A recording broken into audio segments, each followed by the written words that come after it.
নমস্কার বন্ধুরা, আশা করি তোমরা সকলে খুব ভালো আছো। আমার চ্যানেলে তোমাদের সকলকে স্বাগত জানিয়ে আজকে তরকার একটা খুব সুস্বাদু রেসিপি তোমাদের সামনে নিয়ে চলে এসেছি। রেসিপিটা করতে কিন্তু খুব একটা বেশি ঝামেলা বা মশলাপাতির দরকার হয় না, তাই স্ক্রিপ্ট না করে পুরো ভিডিওটা দেখো। তো এখানে আমি নিয়ে নিয়েছি 2টো ডিম আর নিয়ে নিয়েছি এখানে 150 গ্রামের মতন কলাইয়ের ডাল। আমি এখানে ডালটা ভালো করে জল দিয়ে ধুয়ে প্রেশার কুকারে 2টো সিটি দিয়ে সেদ্ধ করে নিচ্ছি। আর প্রেশার কুকারে 2টো সিটি দিয়ে গ্যাসটাকে অফ করে ভেপারেই ডালটাকে রেখে দিতে হবে, তাহলে সেদ্ধটা ঠিকঠাক করে হয়ে যায়। আর এখানে দেখো বন্ধুরা, আমি 2টো পেঁয়াজ নিয়ে একদম ঝিরিঝিরি করে কুচিয়ে নিচ্ছি। তরকা করছি যখন, তখন তো ডিম লাগবেই, তাই 2টো ডিম নিয়ে সেটাকে একদম ঝুড়ো করে দিয়েছি। মানে ডিমের ঝুড়ো করে নিয়ে একটু নুন দিয়ে ডিমের ঝুড়ো করে নিয়ে ঝুড়োটাকে উঠিয়ে রেখে দেবো। ভিডিও চলাকালীন বন্ধুদের উদ্দেশ্যে ছোট্ট একটা অনুরোধ, যারা ভিডিওটা দেখছো প্লিজ একটা লাইক করো, একটা ছোট্ট কমেন্ট করো। যারা নতুন বন্ধুরা আসছো আমার চ্যানেলটাকে সাবস্ক্রাইব করে দেওয়ার অনুরোধ রইল। পাশে দেখা বেল নোটিফিকেশানটাকে অন করে রেখো, তাহলে আমার রোজের যে কোনো রেসিপি বা ভিডিও তোমাদের কাছে আগে চলে যাবে। ডিমের ঝুড়ো হওয়ার পর ডিমটা তুলে নেওয়ার পরে কড়াইয়ের মধ্যে আরেকটু তেল দিয়ে তার মধ্যে কেটে রাখা কুচনো পেঁয়াজ দিয়ে দিলাম। আমি কিন্তু ফোড়ন কিচ্ছু দিইনি। তো পেঁয়াজটাকে ভালো করে আমরা ভাজতে হবে, যতক্ষণ না পেঁয়াজটা লাল হয় ততক্ষণ ভালো করে ভেজে নিতে হবে। আর আমাদের এখানে লাগবে হচ্ছে আদা রসুন বাটা। আদা বাটা লাগবে 1 চামচ, রসুন বাটা লাগবে 1/2 চামচ। তো দেখো এখানে বকবক করতে করতে পেঁয়াজটা একদম লাল লাল করে ভাজা হয়ে গেছে।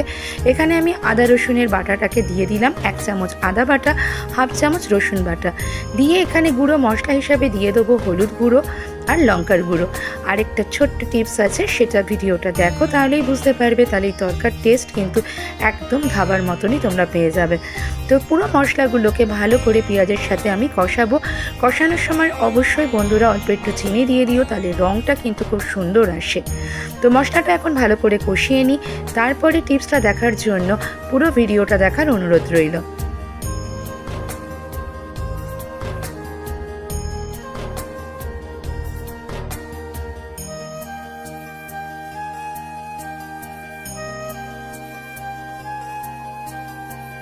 বাটা মশলা গুঁড়ো মশলা ভালো করে কষানোর পর এখানে সানরাইজের তড়কা মশলাটা দিয়ে দিতে হবে। 150 গ্রাম ডালের মধ্যে একটা তড়কা মশলার পুরো প্যাকেটটাই দিয়ে দিলাম, তাহলে কিন্তু টেস্টটা দারুণ আসে। মানে একদম মশলা অনুযায়ী ডালটা ঠিকঠাক থাকবে। তো এই কোয়ান্টিটিতে তোমরা দিতে পারো 150 গ্রাম ডালের মধ্যে একটা পুরো সানরাইজের তড়কা মশলা দিয়ে মশলাটা কষিয়ে নিতে হবে। আর প্রথমেই বললাম যে আমি প্রেশার কুকারে 2টো সিটি দিয়ে নিয়েছিলাম, 2 থেকে 3টে সিটি দিয়ে সেটাকে ভেপারে রেখে দিতে হবে। এর ফলে ডালটা একদম গলেও যাবে না, আবার ঠিকঠাক করে সেদ্ধও হয়ে যাবে। তো দেখো দেখিয়ে দিচ্ছি তোমাদের, ডালের সেদ্ধটা এত গরম যে আমি হাত দিয়ে ভালো করে চেপে দেখাতে পারলাম না, তাই দেখো প্রেশার কুকারের গায়ে দেখিয়ে লাগিয়ে দেখিয়ে দিচ্ছি ডালটা কী অনুযায়ী সেদ্ধ হয়েছে। তো এখানে মশলা কষানোও হয়ে গেছে। মশলাটা যখন কষানো হয়ে যাবে, পুরো এরকম তেল ছেড়ে যাবে তড়কা মশলা দেওয়ার পর, তখন সেদ্ধ করে রাখা ডালটা এর মধ্যে দিয়ে ভালো করে ফুটোতে দিতে হবে।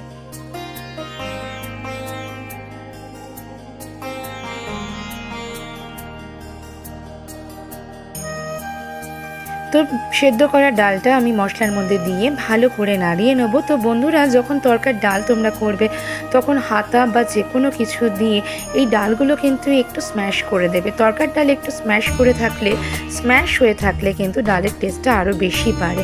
ধাবা স্টাইলের করতে গেলে তোমরা এর মধ্যে আরেকটা জিনিসও দিতে পারো, সেটা হলো কারি পাতা। কারি পাতা ভেজে রেখে দিতে পারো, বা ফোড়ন হিসাবে পেঁয়াজ ভাজার আগে সেখানে কারি পাতাটাকে ভেজে দিতে পারো, তাহলে কিন্তু তরকার স্বাদটা খুব সুন্দর আসে। যেহেতু আমি এখানে তরকার মশলা দিয়ে দিয়েছি, তাই কারি পাতার গন্ধটা কিন্তু একদমই মিস হচ্ছে না। তরকার মশলা দিয়ে তোমরা এইভাবে বানিয়ে নিতে পারো ধাবা স্টাইলের তরকা। তো এখানে ভেজে রাখা ডিমের ঝুড়োটাকেও দিয়ে ডালের মধ্যে ভালো করে আমি ফুটতে দেবো। একটু ভালো করে ফুটে উঠলে, যখন একটু থিকনেসটা যে যেমন থিকনেস চাও সেই অনুযায়ী হলে গ্যাসটাকে অফ করে দিলে কিন্তু একদম রেডি। তো দেখো এরপরে আমি এখানে নুন আর মিষ্টিটা একটু চেখে দেখেছি। মিষ্টি আমি প্রথমেই দিয়ে রেখে দিয়েছিলাম, তাই আর আমি চিনি দেবো না। নুনটা চেখে দেখে নিয়েছি, একদম ঠিকঠাক ছিল।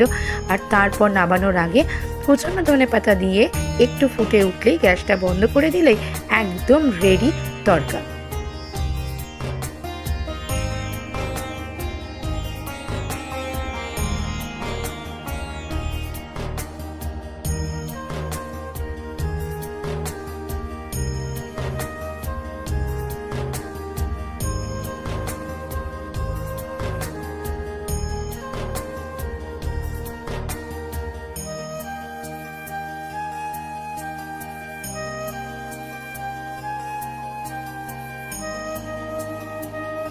তো দেখো বন্ধুরা, আমার এখানে একদম রেডি হয়ে গেছে ডিম তড়কা।